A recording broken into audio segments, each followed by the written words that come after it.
अस्सलामुअलैकुम दोस्तों, welcome to my channel animal informative videos.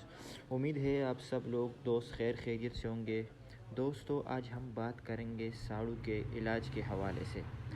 अक्सर बकरियों को तनों का साड़ू हो जाता है, दूध ज़्यादा या कम कर जाती है या बिल्कुल ख़त्म हो जाते हैं। तो इसका सिंपल और देसी इलाज मैं आप लोगों के साथ शेयर कर रहा हूँ। हमने लिए हैं थोड़े से लेमन और इसके अलावा इसमें हम ऐड करेंगे शुगर।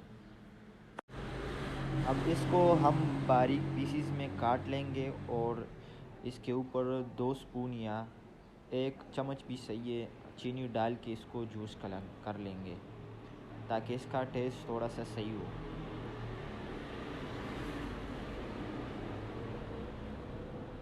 अभी जूस कर लेंगे।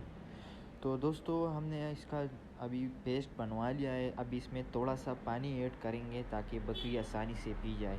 इंशाल्लाह ये तरीका आप 7 दिन करवा लें, हर शाम को देते जाओ तो इंशाल्लाह ये सही हो जाएगी। अभी देख लें दोस्तों माशाल्लाह किस तरह खा रही है। दोस्तों, वीडियो लाजमी लाइक शेयर और सब्सक्राइब मेरे चैनल को कर दें।